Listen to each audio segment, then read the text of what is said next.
ಎಲ್ರಿಗೂ ನಮಸ್ಕಾರ. ಈಗ ಕಳೆದ ಕ್ಲಾಸ್ನಲ್ಲಿ ಮೈಕ್ರೋ ಎಕನಾಮಿಕ್ಸ್ನ ಇಂಟ್ರಡಕ್ಷನ್ ಬಗ್ಗೆ ನಾವು ತಿಳ್ಕೊಂಡಿದ್ದೀವಿ. ಈಗ ಎರಡನೇ ಶೆಡ್ಯೂಲ್ ಬಂದು ನಮಗೆ ಅನುಭೋಗ್ಯ ವರ್ತನೆ ಸಿದ್ಧಾಂತ, the theory of consumer behaviour ಅಂತ ನಾವು ಹೇಳ್ತೀವಿ. ಸೊ ಇಲ್ಲಿ ಈ ಅಧ್ಯಾಯದಲ್ಲಿ ನಾವು ವೈಯಕ್ತಿಕ ಅನುಭೋಗಿಯ ವರ್ತನೆಯನ್ನ ಕುರಿತಂತೆ ಅಧ್ಯಯನ ಮಾಡ್ತೀವಿ. ಅಂದ್ರೆ ಈಗ ವಿವಿಧ ಸರಕುಗಳ ಮೇಲೆ ಅನುಭೋಗಿಯೋರ್ವ ಹೇಗೆ ತನ್ನ ಆದಾಯವನ್ನ ಖರ್ಚು ಮಾಡ್ತಾನೆ ಮತ್ತೆ ಹೇಗೆ ಸರಕುಗಳ ಸಂಯೋಜನೆಯನ್ನ ಆಯ್ಕೆ ಮಾಡ್ಕೊಳ್ತಾನೆ ಅಂತಕ್ಕಂಥದ್ದನ್ನ ಮುಖ್ಯವಾಗಿ ನಾವು ಇಲ್ಲಿ ಚರ್ಚೆ ಮಾಡ್ತೀವಿ. ಇಲ್ಲಿ ಅನುಭೋಗಿ ತನ್ನ ಒಂದು ಮಿತವಾದಂತಹ ಆದಾಯದಿಂದ ವಿವಿಧ ರೀತಿಯಾದಂಥ ಸರಕುಗಳನ್ನ ಹೇಗೆ ಕೊಂಡ್ಕೊಳ್ತಾನೆ ಅಥವಾ ಅನುಭೋಗಿಸ್ತಾನೆ ಅಂತಕ್ಕಂಥದ್ದು ವ್ಯಕ್ತಿಗತವಾಗಿ ಆತನ ಆಯ್ಕೆಯ ಸಮಸ್ಯೆ ಆಗಿರುತ್ತೆ ಅಂತ ನಾವು ಹೇಳ್ತೀವಿ. ಯಾವುದೇ ಅನುಭೋಗಿ ಆಗಲಿ ಗರಿಷ್ಠ ತೃಪ್ತಿ ಕೊಡ್ತಕ್ಕಂಥ ಸರಕು ಮತ್ತು ಸೇವೆಗಳ ಸಂಯೋಜನೆಯನ್ನ ಪಡೆಯೋದಕ್ಕೆ ಪ್ರಯತ್ನ ಮಾಡ್ತಾನೆ. ಇಲ್ಲಿ ಅವನಿಗೆ ಉತ್ತಮ ಸಂಯೋಜನೆ ಅಂತಕ್ಕಂಥದ್ದು ಯಾವುದು ಅನ್ನೋದನ್ನ ನಾವು ಮುಖ್ಯವಾಗಿ ಚರ್ಚೆ ಮಾಡ್ತೀವಿ. ಇಲ್ಲಿ ಅನುಭೋಗಿಯ ಅಪೇಕ್ಷೆ ಮತ್ತು ಏನನ್ನ ಕೊಳ್ಳುವ ಅಂದ್ರೆ ಅನುಭೋಗಿಯ ಆಯ್ಕೆ ಇದೆಯಲ್ಲ, ಅನುಭೋಗಿಯ ಆಯ್ಕೆ ಅನ್ನೋದು ಆತನ ಅಪೇಕ್ಷೆ ಅಂತ ಹೇಳ್ತೀವಿ. ಅಪೇಕ್ಷೆ ಮತ್ತೆ ನಾವೇನ್ ಹೇಳ್ತೀವಿ, ಅವನು ಕೊಂಡ್ಕೊಳ್ತಕ್ಕಂಥ ಸಾಮರ್ಥ್ಯವನ್ನ ಅವಲಂಬಿಸಿರುತ್ತೆ. ಈಗ ನಾನು ಯಾವುದೇ ಸರಕುಗಳನ್ನ ಆಯ್ಕೆ ಮಾಡ್ಕೊಳ್ಬೇಕು ಅಂತಕ್ಕಂಥದ್ದು ಬಹಳ ಮುಖ್ಯವಾಗಿ ಅದು ನನ್ನ ಅಪೇಕ್ಷೆ ಅಂತ ಹೇಳ್ತೀವಿ. ನಾನು ಯಾವ ಸರಕನ್ನ ಇಚ್ಛೆ ಪಡ್ತೀನಿ, ಅಪೇಕ್ಷೆ ಅಂದ್ರೆ ಇಚ್ಛೆ, ಒಲವು ಅಂತ ಹೇಳ್ತೀವಿ. ಮತ್ತೆ ಆ ಅಪೇಕ್ಷೆ ಇದ್ರೆ ಹಾಗಲ್ಲ, ಅಪೇಕ್ಷೆಯ ಜೊತೆಗೆ ಅದನ್ನ ಕೊಂಡ್ಕೊಳ್ತಕ್ಕಂಥ ಸಾಮರ್ಥ್ಯ ಅಂತಕ್ಕಂಥದ್ದು ಕೂಡ ನನ್ನಲ್ಲಿ ಇರಬೇಕಾಗ್ತದೆ ಅಂತ ನಾವು ಹೇಳ್ತೀವಿ. ಇಲ್ಲಿ ನಾವು ಅನುಭೋಗಿಯ ಇಚ್ಛೆ ಅಥವಾ ಅಪೇಕ್ಷೆಗಳನ್ನ ಆದ್ಯತೆಗಳು ಏನ್ ಹೇಳ್ತೀವಿ, ಆದ್ಯತೆಗಳು ಪ್ರಿಫರೆನ್ಸಸ್ ಅಂತ ಹೇಳ್ತೀವಿ. ಪ್ರಿಫರೆನ್ಸಸ್ ಆಫ್ ದಿ ಕನ್ಸ್ಯೂಮರ್ಸ್ ಅಂತ ನಾವು ಹೇಳ್ತೀವಿ. ಅನುಭೋಗಿಯ ಆದ್ಯತೆಗಳನ್ನ ನಾವು ಇಚ್ಛೆಗಳು ಅಥವಾ ಅಪೇಕ್ಷೆಗಳಂತ ಹೇಳ್ತೀವಿ. ಇಲ್ಲಿ ಅನುಭೋಗಿಯ ವರ್ತನೆಯನ್ನ ಕುರಿತಂತೆ ನಾವು ಅಧ್ಯಯನ ಮಾಡಲಿಕ್ಕೆ ಸೂಕ್ಷ್ಮಾರ್ಥಶಾಸ್ತ್ರದಲ್ಲಿ ಎರಡು ವಿಭಾಗಗಳಿದೆ. ಒಂದು ಸಂಖ್ಯಾಸೂಚಕ ದೃಷ್ಟಿಗುಣ ಅಂತ ಹೇಳ್ತೀವಿ, ಇನ್ನೊಂದು ಸ್ಥಾನದರ್ಶಕ ದೃಷ್ಟಿಗುಣ ವಿಶ್ಲೇಷಣೆ ಅಂತ ಹೇಳ್ತೀವಿ. ಇಲ್ಲಿ ಸಂಖ್ಯಾಸೂಚಕ ದೃಷ್ಟಿಗುಣ ಅಂತ ಅಂದ್ರೆ ಕಾರ್ಡಿನಲ್ ಅಪ್ರೋಚ್ ಅಂತ ಹೇಳ್ತೀವಿ. ಸಂಖ್ಯಾಸೂಚಕ ದೃಷ್ಟಿಗುಣ ಅಂದ್ರೆ ಕಾರ್ಡಿನಲ್ ಅಪ್ರೋಚ್ ಅಂತ ಹೇಳ್ತೀವಿ. ಸ್ಥಾನದರ್ಶಕ ಅಂತ ಅಂದ್ರೆ ಹಾರ್ಡಿನಲ್ ಅಪ್ರೋಚ್ ಅಂತ ಹೇಳ್ತೀವಿ. ಸ್ಥಾನದರ್ಶಕ ವಿಶ್ಲೇಷಣೆ ಅಂತ ನಾವು ಹೇಳ್ತೀವಿ. ಇಲ್ಲಿ ಮೊದಲಿಗೆ ನಾವು ಸಂಖ್ಯಾಸೂಚಕ ದೃಷ್ಟಿಗುಣ ಅಂದ್ರೆ ಏನು, so what is cardinal utility approach ಅನ್ನೋದ್ರ ಬಗ್ಗೆ ನಾವು ತಿಳ್ಕೊಳ್ಳೋಣ. ತದನಂತರ ನಾವು ಹಾರ್ಡಿನಲ್ ಯುಟಿಲಿಟಿ ಅಪ್ರೋಚ್ಗೆ ಹೋಗೋಣ, ಸ್ಥಾನದರ್ಶಕ ವಿಶ್ಲೇಷಣೆಗೆ ನಂತರ ಹೋಗೋಣ. ಮೊದಲಿಗೆ ಸಂಖ್ಯಾಸೂಚಕ ದೃಷ್ಟಿಗುಣ ಅನ್ನೋದನ್ನ ನಾವು ತಿಳ್ಕೊಳ್ಳೋಣ. ಈಗ ಇಲ್ಲಿ ನೋಡಿ, ಈ ಸಂಖ್ಯಾಸೂಚಕ ಅಂತ ಅಂದ್ರೆ ಈ ಸಂಖ್ಯಾಸೂಚಕವನ್ನ ನಾವು ವಿಶ್ಲೇಷಣೆ ಮಾಡೋದಕ್ಕಿಂತ ಮುಂಚಿತವಾಗಿ ಕೆಲವು ಪೂರ್ವ ಸಂಕೇತಗಳು, ಪ್ರೀ ನೋಟೇಶನ್ಸ್ ಅಂತ ಹೇಳ್ತೀವಿ, ಪ್ರೀ ಅಸಂಪ್ಷನ್ಸ್ ಅಂತ ಹೇಳ್ತೀವಿ. ಸಂಕೇತಗಳು ಮತ್ತು ಕಲ್ಪನೆಗಳನ್ನು ನಾವು ಮಾಡ್ಕೊಳ್ಬೇಕಾಗುತ್ತೆ. ಈಗ ಅನುಭೋಗಿಗೆ ಯಾವಾಗ್ಲೂ ಕೂಡ ಎರಡು ಸರಕುಗಳ ಸಂಯೋಜನೆಗಳು ಇರುತ್ತೆ. ಅದು X1 ಮತ್ತೆ X2 ಇರಬಹುದು. ಈ X1 ಮತ್ತು X2 ಪಾಸಿಟಿವ್ ಆಗಾದ್ರೂ ಇರಬಹುದು ಅಥವಾ ನೆಗೆಟಿವ್ ಇರಬಹುದು. ಈಗ X1 0 ಇರಬಹುದು, X2 2 ಇರಬಹುದು. 0 2 ಅಂದ್ರೆ X1 ಸರಕು 0 ಇರುತ್ತೆ, X2 ಸರಕು 2 ಇರುತ್ತೆ. ಅಂದ್ರೆ ಪಾಸಿಟಿವ್ ಅಥವಾ ಶೂನ್ಯ ಇರಬಹುದು ಅಂತ ನಾವು ಹೇಳ್ತೀವಿ. ಅಂದ್ರೆ ಯಾವಾಗ್ಲೂ ಕೂಡ X1 ಮತ್ತು X2 ಸಂಯೋಜನೆಗಳು, ಈಗ X1 ಅಂದ್ರೆ ಮ್ಯಾಂಗೋ ಅನ್ಕೊಳ್ಳಿ, X2 ಅಂತ ಅಂದ್ರೆ ಆಪಲ್ ಅನ್ಕೊಳ್ಳಿ. ಈಗ ಮ್ಯಾಂಗೋ ಮತ್ತು ಆಪಲ್ಗಳು, X1 ಮ್ಯಾಂಗೋ, ಆಪಲ್ X2 ಅಂತ ಹೇಳ್ತೀವಿ. ಅದು ಅವುಗಳು ಶೂನ್ಯ ಆಗಿರಬಹುದು ಅಥವಾ ಪಾಸಿಟಿವ್ ಧನಾತ್ಮಕವಾಗಿ ಇರಬಹುದು ಅಂತ ನಾವು ಹೇಳ್ತೀವಿ.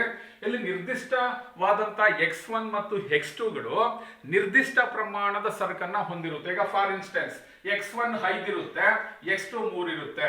So that is particular combination of the X1 X2 ಅಂತ ಹೇಳ್ತೀವಿ. ಸೊ ಯಾವುದೇ X1 ಮತ್ತು X2 ಅನ್ನೋದು ನಿರ್ದಿಷ್ಟ ಸಂಯೋಜನೆಗಳನ್ನ ಹೊಂದಿರುತ್ತೆ.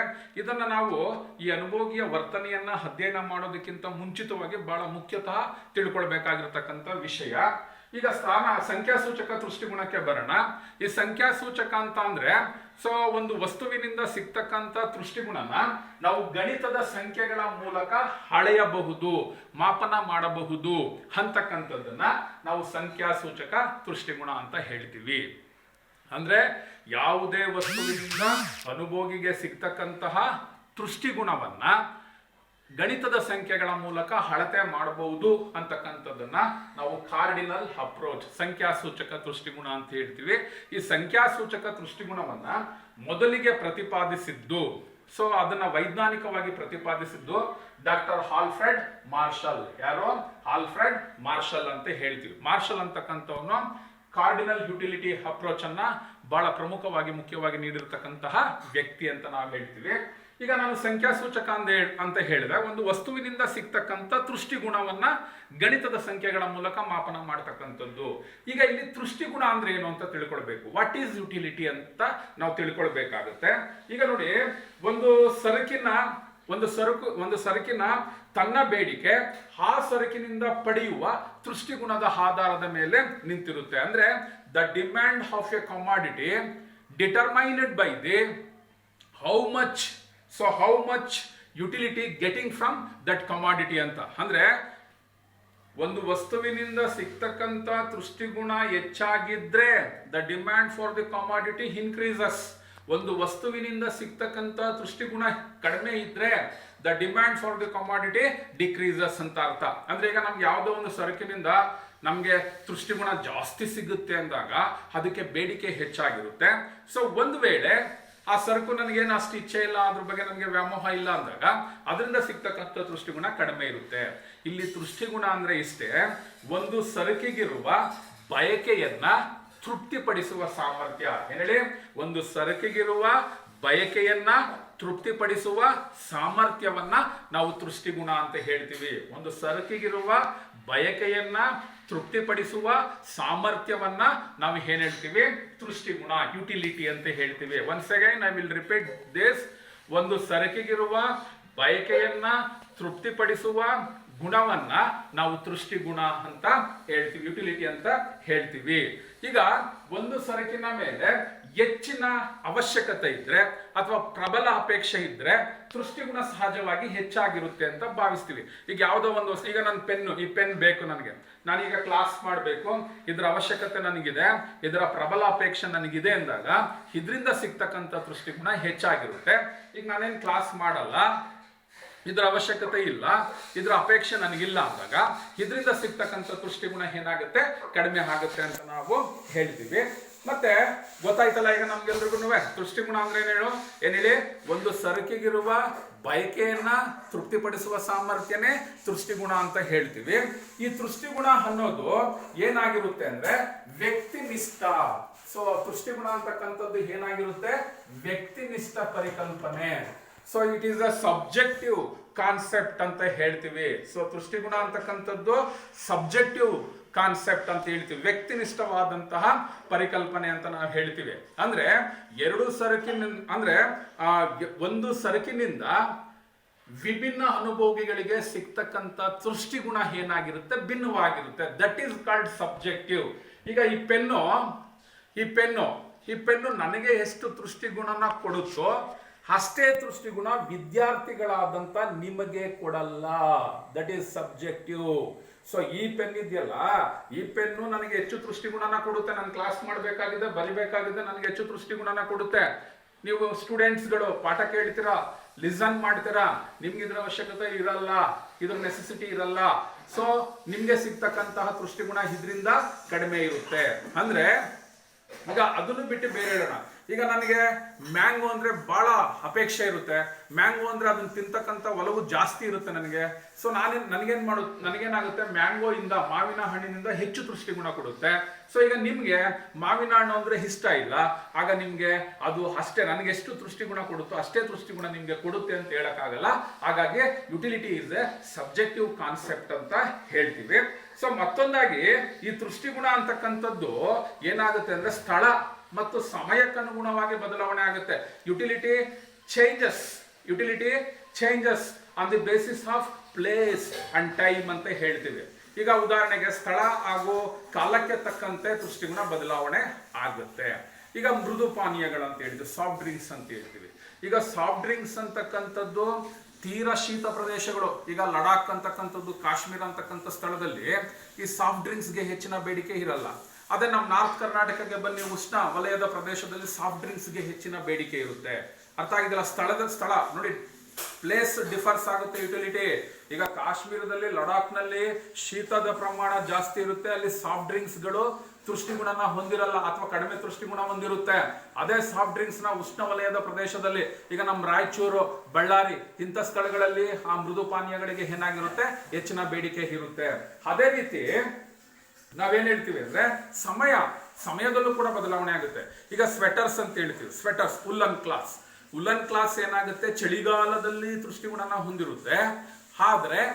ಆದ್ರೆ ಬೇಸಿಗೆ ಕಾಲದಲ್ಲಿ ಅವು ಕಡಿಮೆ ತೃಷ್ಟಿಗುಣನ ಹೊಂದಿರುತ್ತೆ ಅಥವಾ ಹೊಂದಿರೋದಿಲ್ಲ ಅಂತ ಹೇಳ್ತೀವಿ, ಹೌದಲ್ವಾ? ಈಗ ನಾವು ಸ್ವೆಟರ್ಸ್ ಅನ್ನ ಯಾವಾಗ ಹಾಕೊಳ್ತೀವಿ, ಚಳಿಗಾಲದಲ್ಲಿ ಧರಿಸ್ತೀವಿ. ಬೇಸಿಗೆ ಕಾಲದಲ್ಲಿ ಹಾಕೊಳ್ತೀವ, ಖಂಡಿತ ಹಾಕೊಳ್ಳಲ್ಲ. ಹಾಗಾಗಿ ತೃಷ್ಟಿಗುಣ ಅನ್ನೋದು ವಸ್ತುನಿಷ್ಠವಾದಂತ ಪರಿಕಲ್ಪನೆ. ಅದು ವ್ಯಕ್ತಿಯಿಂದ ವ್ಯಕ್ತಿಗೆ, ಸ್ಥಳದಿಂದ ಸ್ಥಳಕ್ಕೆ, ಸಮಯದಿಂದ ಸಮಯಕ್ಕೆ ಬದಲಾಗುತ್ತೆ ಅಂತ ನಾವು ಹೇಳ್ತೀವಿ. ಇನ್ನು ಈ ಸಂಖ್ಯಾಸೂಚಕ ತೃಷ್ಟಿಗುಣ ಅಂತ ಹೇಳಿದಾಗ ಮೊದಲೇನೆ ಈಗ ತೃಷ್ಟಿಗುಣವನ್ನ ಅಂದ್ರೆ ಒಂದು ವಸ್ತುವಿನಿಂದ ಸಿಗ್ತಕ್ಕಂಥ ತೃಷ್ಟಿಗುಣನ ನಾವು ಗಣಿತದ ಸಂಖ್ಯೆಗಳ ಮೂಲಕ ಅಳತೆ ಮಾಡಬಹುದು ಅಂತಕ್ಕಂಥದ್ದನ್ನ ನಾವು ಕಾರ್ಡಿನಲ್ ಅಪ್ರೋಚ್, ಸಂಖ್ಯಾಸೂಚಕ ತೃಷ್ಟಿಗುಣ ಅಂತ ಹೇಳ್ತೀವಿ. ಅದನ್ನ ಬಹಳ ವೈಜ್ಞಾನಿಕವಾಗಿ ಪ್ರತಿಪಾದಿಸಿದ್ದು ಡಾಕ್ಟರ್ ಆಲ್ಫ್ರೆಡ್ ಮಾರ್ಷಲ್ ಅಂತ ಹೇಳ್ತೀವಿ. ಈಗ ಇಲ್ಲಿ ನೋಡಿ, ಈಗ ಒಂದು ವಸ್ತುವಿನಿಂದ ಸಿಗ್ತಕ್ಕಂಥ ತೃಷ್ಟಿಗುಣನ ಮಾಪನ ಮಾಡಬಹುದು ಅನ್ನೋದಕ್ಕೆ ಉದಾಹರಣೆ ಹೇಳದಿದ್ರೆ, ಈಗ ಯಾವುದೋ ಒಂದು ಶರ್ಟ್ ಅನ್ನ ನಾನು ಧರಿಸೋದ್ರಿಂದ ನನಗೆ 50 ಘಟಕಗಳಷ್ಟು ತೃಷ್ಟಿಗುಣ ಸಿಗುತ್ತೆ. That is imagination, that is measurable. Utility is a measurable ಅಂತ ಹೇಳ್ತೀವಿ. ಈಗ ಒಂದು ಶರ್ಟ್ ಅನ್ನ ಧರಿಸೋದ್ರಿಂದ ನನಗೆ 50 ಘಟಕಗಳಷ್ಟು ತೃಷ್ಟಿಗುಣ ಸಿಕ್ತು. ಅಥವಾ ಯಾವುದೋ ಒಂದು ಹಣ್ಣನ್ನ ಅನುಭವಿಸೋದ್ರಿಂದ 12 ಘಟಕಗಳಷ್ಟು ತೃಷ್ಟಿಗುಣ ಸಿಕ್ತು. ಈ ರೀತಿ ನಾವು ಸಂಖ್ಯೆಗಳ ಮೂಲಕ ತೃಷ್ಟಿಗುಣವನ್ನ ಮಾಪನ ಮಾಡ್ತಕ್ಕಂಥದ್ದನ್ನ ಸಂಖ್ಯಾಸೂಚಕ ತೃಷ್ಟಿಗುಣ ಅಂತ ಹೇಳ್ತೀವಿ. ಈ ಸಂಖ್ಯಾಸೂಚಕ ತೃಷ್ಟಿಗುಣನ ತಿಳ್ಕೊಳ್ಬೇಕಾದ್ರೆ ನಾವು ಕೆಲವು ಫಂಡಮೆಂಟಲ್ಸ್ ಕಾನ್ಸೆಪ್ಟ್ಸ್ ಅಂತ ಹೇಳ್ತೀವಿ, ತೃಷ್ಟಿಗುಣಕ್ಕೆ ಸಂಬಂಧಪಟ್ಟಿರತಕ್ಕಂತಹ ಮೂಲಭೂತ ಪರಿಕಲ್ಪನೆಗಳಂತ ಹೇಳ್ತೀವಿ. ಅದರಲ್ಲಿ ಏನು ಅಂತ ಅಂದ್ರೆ, ಒಂದು ಒಟ್ಟು ತೃಷ್ಟಿಗುಣ, ಇನ್ನೊಂದು ಸೀಮಾಂತ ತೃಷ್ಟಿಗುಣ. ಒಂದು ಒಟ್ಟು ತೃಷ್ಟಿಗುಣ, ಇನ್ನೊಂದು ಸೀಮಾಂತ ತೃಷ್ಟಿಗುಣ. ಟೋಟಲ್ ಯುಟಿಲಿಟಿ ಮತ್ತೆ marginal utility R the fundamental concept of the utility ಅಂತ ಹೇಳ್ತೀವಿ. ತೃಷ್ಟಿಗುಣದ ಮೂಲ ಪರಿಕಲ್ಪನೆಗಳು ಒಟ್ಟು ತೃಷ್ಟಿಗುಣ ಮತ್ತು ಸೀಮಾಂತ ತೃಷ್ಟಿಗುಣ ಅಂತ ಹೇಳ್ತೀವಿ. ಈಗ ಒಟ್ಟು ತೃಷ್ಟಿಗುಣ ಅಂದ್ರೆ ಒಂದು ಸ್ಥಿರ ಪ್ರಮಾಣದ ಒಂದು ಸರಕಿನ ಒಟ್ಟು ತೃಷ್ಟಿಗುಣ. ಈಗ ಯಾವುದೋ ಒಂದು ನಿರ್ದಿಷ್ಟ ಸರಕಿನ ಎಲ್ಲಾ ಸಂಯೋಜನೆಗಳಿಂದ ಸಿಗ್ತಕ್ಕಂಥ ತೃಷ್ಟಿಗುಣನ ನಾವು ಒಟ್ಟು ತೃಷ್ಟಿಗುಣ ಅಂತ ಹೇಳ್ತೀವಿ. ಅರ್ಥ ಆಗಿದೆಯಲ್ಲ? ಒಟ್ಟು ತೃಷ್ಟಿಗುಣ ಅಂದ್ರೆ ಏನು?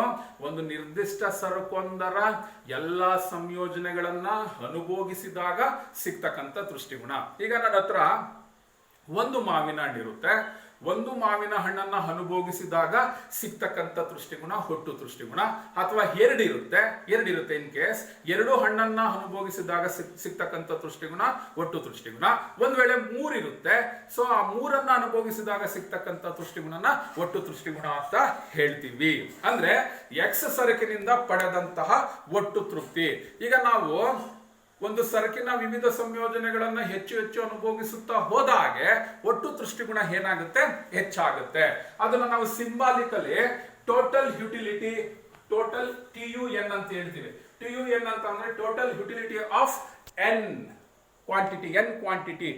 ಕ್ವಾಂಟಿಟಿ ಅಂತ ಹೇಳ್ತೀವಿ. ಈಗ ನಮ್ಮ ಹತ್ರ 5 ವಸ್ತುಗಳಿದ್ರೆ 5 N ಆಗುತ್ತೆ, 10 ಇದ್ರೆ 10 ಆಗುತ್ತೆ N. Total utility of N unit ಅಂತ ನಾವು ಹೇಳ್ತೀವಿ. ಟೋಟಲ್ ಯುಟಿಲಿಟಿ ಆಯ್ತು. ಇನ್ನು ಮಾರ್ಜಿನಲ್ ಯುಟಿಲಿಟಿ ಅಂತ ಹೇಳ್ತೀವಿ. ಮಾರ್ಜಿನಲ್ ಯುಟಿಲಿಟಿ ಅಂದ್ರೆ ಗಮನ ಇಟ್ಟು ಕೇಳಿ, ಒಂದು ಸರಕಿನ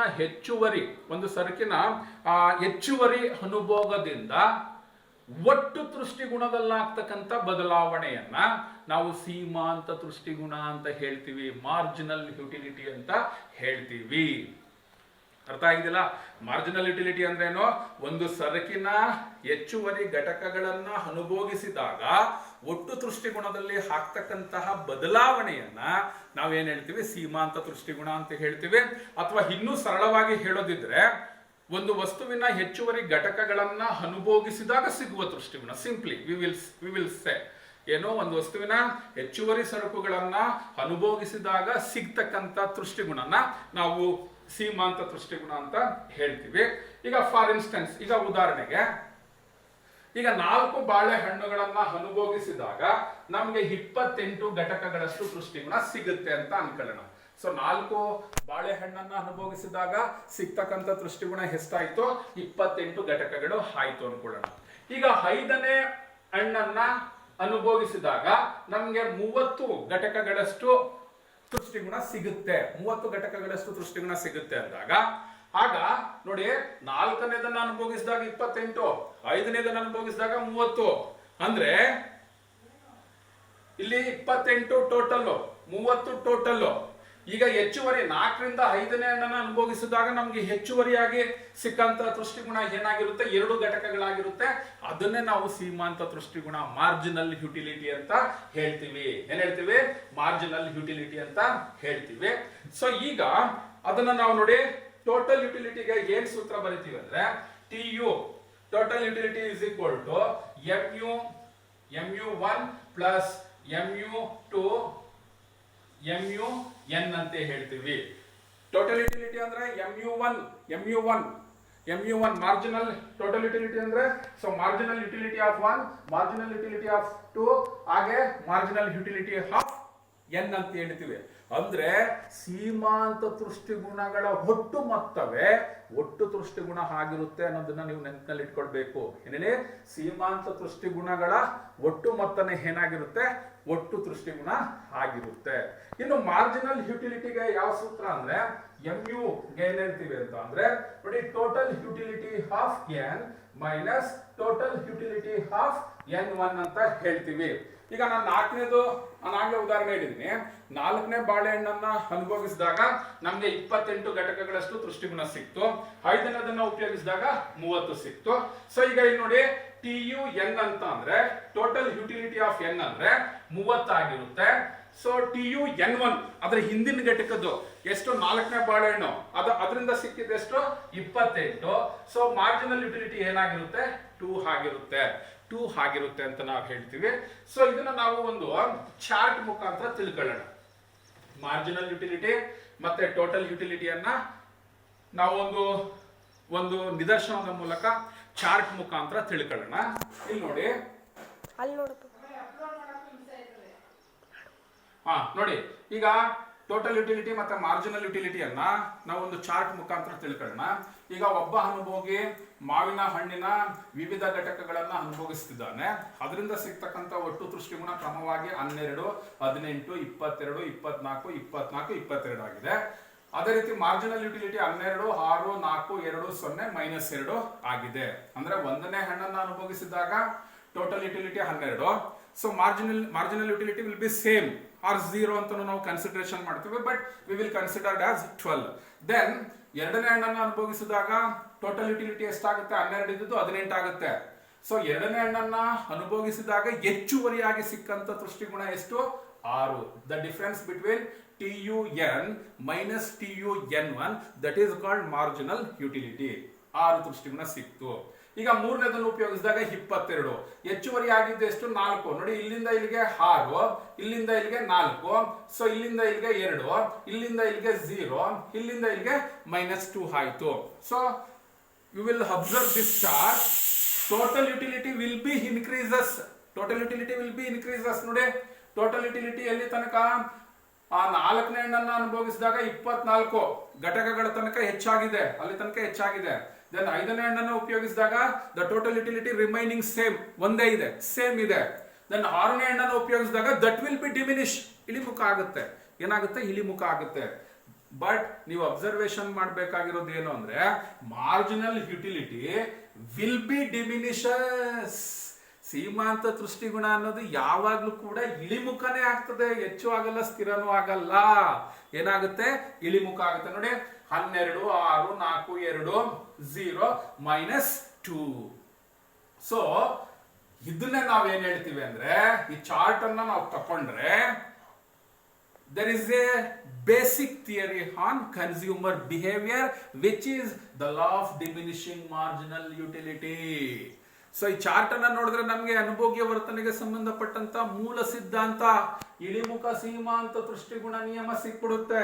the law of diminishing marginal utility ಅಂದ್ರೆ ಒಬ್ಬ ಅನುಭೋಗಿ ಒಂದು ವಸ್ತುವಿನ ವಿವಿಧ ಘಟಕಗಳನ್ನ ಹೆಚ್ಚು ಹೆಚ್ಚು ಅನುಭೋಗಿಸುತ್ತಾ ಹೋದ ಹಾಗೆ ಪ್ರತಿಯೊಂದು ಹೆಚ್ಚಳದ ಸೇವನೆಯಿಂದ ಸಿಗತಕ್ಕಂತಹ ಸೀಮಾಂತ ದೃಷ್ಟಿಗುಣ ಏನಾಗುತ್ತೆ, ಇಳಿಮುಖವಾಗುತ್ತಾ ಹೋಗುತ್ತೆ. So if a consumer consuming more and more units of the particular commodity, the marginal utility will be diminishes ಅಂತ ಹೇಳ್ತೀವಿ. ಸೊ ಒಬ್ಬ ಅನುಭೋಗಿ ಒಂದು ವಸ್ತುವಿನ ಹೆಚ್ಚುವರಿ ಘಟಕಗಳನ್ನ ಹೆಚ್ಚು ಹೆಚ್ಚು ಅನುಭೋಗಿಸುತ್ತಾ ಹೋದ ಹಾಗೆ ಪ್ರತಿಯೊಂದು ಹೆಚ್ಚಳದ ಸೇವನೆಯಿಂದ ಸಿಗ್ತಕ್ಕಂಥ ದೃಷ್ಟಿಗುಣ ಏನಾಗುತ್ತೆ, ಇಳಿಮುಖ ಆಗುತ್ತಾ ಹೋಗುತ್ತೆ ಅಂತ ನಾವು ಹೇಳ್ತೀವಿ. ಇಲ್ಲಿ ನೋಡಿ, ಟೋಟಲ್ ಯುಟಿಲಿಟಿ ಹೆಚ್ಚಾಗ್ತಿದೆ, ಮಾರ್ಜಿನಲ್ ಯುಟಿಲಿಟಿ ಇಳಿಮುಖ ಆಗ್ತಿದೆ. ಇದನ್ನ ನಾವು ಇಳಿಮುಖ ಸೀಮಾಂತ ದೃಷ್ಟಿಗುಣ ನಿಯಮ ಅಂತ ಹೇಳ್ತೀವಿ. ಈಗ ಇದನ್ನ ನೋಡಿ, ಇಲ್ಲಿ OX ಆಕ್ಸಿಸ್ ನ ಮೇಲೆ ಹಣ್ಣುಗಳ ಪ್ರಮಾಣ ಅಥವಾ ಸರಕುಗಳ ಪ್ರಮಾಣವನ್ನ ಸೂಚಿಸಿದ್ದೀವಿ. OY ಅಕ್ಷದ ಮೇಲೆ ಟೋಟಲ್ ಯುಟಿಲಿಟಿ ಮತ್ತು ಮಾರ್ಜಿನಲ್ ಯುಟಿಲಿಟಿನ ನಾವು ತೋರಿಸಿದ್ದೀವಿ. ಈಗ ನೋಡಿ, ಒಂದನೇ ಹಣ್ಣನ್ನ ಉಪಯೋಗಿಸಿದಾಗ ಮಾರ್ಜಿನಲ್ ಮತ್ತು ಟೋಟಲ್ ಯುಟಿಲಿಟಿ 12 ನೋಡಿ 12 ಆಗಿದೆ. ಎರಡನೇದನ್ನ ಉಪಯೋಗಿಸಿದಾಗ ಮಾರ್ಜಿನಲ್ ಯುಟಿಲಿಟಿ ಎಷ್ಟಾಗಿದೆ, 6 ಆಗಿದೆ. ಟೋಟಲ್ ಯುಟಿಲಿಟಿ 18 ಆಗಿದೆ. ಮೂರನೇದನ್ನ ಉಪಯೋಗಿಸಿದಾಗ ಮಾರ್ಜಿನಲ್ ಯುಟಿಲಿಟಿ 4 ಆಗಿದೆ. ಟೋಟಲ್ ಯುಟಿಲಿಟಿ ಸೊ ಎಷ್ಟಾಗಿದೆ, 22 ಆಗಿದೆ. 22 ಮೊದಲನೇದನ್ನ ಉಪಯೋಗಿಸಿದಾಗ ಟೋಟಲ್ ಯುಟಿಲಿಟಿ ಮಾರ್ಜಿನಲ್ ಯುಟಿಲಿಟಿ 12. ಎರಡನೇದನ್ನ ಉಪಯೋಗಿಸಿದಾಗ ಮಾರ್ಜಿನಲ್ ಯುಟಿಲಿಟಿ ಅಂತಕ್ಕಂಥದ್ದು 6. ಸೊ ಟೋಟಲ್ ಯುಟಿಲಿಟಿ ಅನ್ನೋದು 18 ಆಗಿದೆ. ಮೂರನೇದನ್ನ ಉಪಯೋಗಿಸಿದಾಗ ಮಾರ್ಜಿನಲ್ ಯುಟಿಲಿಟಿ ಏನಾಗಿದೆ, 4 ಆಗಿದೆ. ಸೊ ಟೋಟಲ್ ಯುಟಿಲಿಟಿ 22 ಆಗಿದೆ. ಅರ್ಥ ಆಗಿದೆಯಲ್ಲ? ಅದೇ ರೀತಿ ನಾಲ್ಕನೇದನ್ನ ಉಪಯೋಗಿಸಿದಾಗ 24 ಆಗುತ್ತೆ. ಎಷ್ಟಾಗುತ್ತೆ, 24 ಆಗುತ್ತೆ. ಐದನೇದನ್ನು ಉಪಯೋಗಿಸಿದಾಗ ಕೂಡ ಅದು 24 ಆಗುತ್ತೆ. ಸೊ ಆರನೇದನ್ನ ಉಪಯೋಗಿಸಿದಾಗ ಏನಾಗುತ್ತೆ, 22 ಆಗುತ್ತೆ. ಬಟ್ ಮಾರ್ಜಿನಲ್ ಯುಟಿಲಿಟಿ ಏನಾಗುತ್ತೆ, ಕ್ರಮವಾಗಿ 12, 6, 4, 2, 0 ಇಲ್ಲಿ 0 ಬರುತ್ತೆ. ಸೊ ಇದರಿಂದ ಕೆಳಗೆ -2 -2 ಆಗುತ್ತೆ. ಸೊ ಇದನ್ನ ನಾವು ಏನ್ ಹೇಳ್ತೀವಿ, ಇಳಿಮುಖ ಸೀಮಾಂತ ದೃಷ್ಟಿಗುಣ ನಿಯಮ ಅಂತ ನಾವು ಹೇಳ್ತೀವಿ. So the law of diminishing marginal utility ಅಂತಕ್ಕಂಥದ್ದು ಇಳಿಮುಖ ಸೀಮಾಂತ ದೃಷ್ಟಿಗುಣ ನಿಯಮ ಅನ್ನೋದು ಸಂಖ್ಯಾಸೂಚಕ ದೃಷ್ಟಿಗುಣ ವಿಶ್ಲೇಷಣೆಗೆ ಸಂಬಂಧಪಟ್ಟಿದೆ. ನಾನು ಮೊದಲೇ ಹೇಳಿದಾಗೆ ಕಾರ್ಡಿನಲ್ ಅಪ್ರೋಚ್ ಅನ್ನೋದು ಒಂದು ವಸ್ತುವಿನಿಂದ ಅನುಭೋಗಿಗೆ ಸಿಗ್ತಕ್ಕಂಥ ದೃಷ್ಟಿಗುಣನ ಗಣಿತದ ಸಂಖ್ಯೆಗಳ ಮೂಲಕ ಮಾಪನ ಮಾಡಬಹುದು ಅನ್ನುವ ವಿಶ್ಲೇಷಣೆ ಆಗಿರುತ್ತೆ. ಇದನ್ನ ಪ್ರತಿಪಾದಿಸಿದ್ದು ಡಾಕ್ಟರ್ ಆಲ್ಫ್ರೆಡ್ ಮಾರ್ಷಲ್. ಇದಕ್ಕೆ ಸಂಬಂಧಪಟ್ಟಿರ್ತಕ್ಕಂಥ ಬಹಳ ಮೂಲಭೂತವಾದಂತ ನಿಯಮ ಇಳಿಮುಖ ಸೀಮಾಂತ ದೃಷ್ಟಿಗುಣ ನಿಯಮ ಅಂತ ಹೇಳ್ತೀವಿ. ಇನ್ನು ನೆಕ್ಸ್ಟ್ ಕ್ಲಾಸ್ ನಲ್ಲಿ ಒಂದು ಸರಕಿನ ವಿಷಯದಲ್ಲಿ ಬೇಡಿಕೆ ನಿಷ್ಪತ್ತಿ ಅಂದ್ರೆ ಒಂದು ಕಮಾಡಿಟಿ ತಗೊಂಡು ನಾವು ಬೇಡಿಕೆ ಕರ್ವನ್ನ ಹೇಗೆ ಪಡ್ಕೊಳ್ತೀವಿ, how to derived demand curve in case of a good a commodity ಅಂತ ಹೇಳ್ತೀವಿ. ಅದನ್ನ ಮುಂದಿನ ಕ್ಲಾಸ್ ನಲ್ಲಿ ತಿಳ್ಕೊಳ್ಳೋಣ ಅಂತ ನಾನು ಹೇಳ್ತಾ ಇದ್ದೀನಿ. ಮತ್ತೆ ತಮ್ಗೆ ಇನ್ನೊಂದು ಮಾಹಿತಿ, ಈಗ ನಿಮ್ಗೆಲ್ಲ ಗೊತ್ತಿದೆ, ವಿ ಆರ್ ಆಲ್ ಅನ್ಸರ್ಟನಿಟಿ ಇದೆ. ಯಾಕೆಂದ್ರೆ ನಮ್ಗೆ ಸಿಲೆಬಸ್ ಯಾವ್ದನ್ನ ಕಟ್ ಮಾಡ್ತಾರೆ ಅಥವಾ ಯಾವ ಚಾಪ್ಟರ್ ಯಾವ ಕಾನ್ಸೆಪ್ಟ್ಗಳನ್ನ ತೆಗ್ದಾಕ್ತಾರೆ ಅಥವಾ ಹಾಗೆ ಉಳಿಸ್ತಾರ ಅಥವಾ ಶೈಕ್ಷಣಿಕ ಅವಧಿನ ವಿಸ್ತರಣೆ ಮಾಡ್ತಾರ, ಇದ್ಯಾವುದು ಕೂಡ ನಮ್ಗೆ ಗೊತ್ತಿಲ್ಲ. ಹಾಗಾಗಿ ಏನು ಸಿಲೆಬಸ್ ನಲ್ಲಿ ಇದೆ ಅದನ್ನ ನಿಮ್ಗೆ ಹೇಳ್ತಕ್ಕಂತ ಕೆಲಸನ ಮಾಡ್ತಾ ಇದ್ದೀನಿ. ಈ ಹೇಳೋದು ನಿಮ್ಗೆ ಸಿಲೆಬಸ್ ನಲ್ಲಿ ಇರಬಹುದು ಅಥವಾ ನಾನು ಹೇಳದೇ ಇರೋದು ಕೂಡ ಬರ್ಬಹುದು. ಬಟ್ ರೆಗ್ಯುಲರ್ ಕ್ಲಾಸಸ್ ಶುರು ಆದಾಗ ನಮ್ಗೆ ಒಂದು ಫ್ರೇಮ್ ಇರುತ್ತೆ, ಒಂದು ಫ್ರೇಮ್ ಇರುತ್ತೆ, ಒಂದು ಸಿಲೆಬಸ್ ಕೊಟ್ಟಿರ್ತಾರೆ ನಮ್ಗೆ. ಆ ಸಿಲೆಬಸ್ ಅನ್ನ ನಿಮ್ಗೆ ರೆಗ್ಯುಲರ್ ಕ್ಲಾಸ್ ನಲ್ಲಿ ನಿರಂತರವಾಗಿ ಮಾಡ್ತೀವಿ ಅಂತ ಹೇಳ್ತಾ ಈ ತರಗತಿನ ಮುಗಿಸ್ತಾ ಇದ್ದೀನಿ. ಧನ್ಯವಾದಗಳು.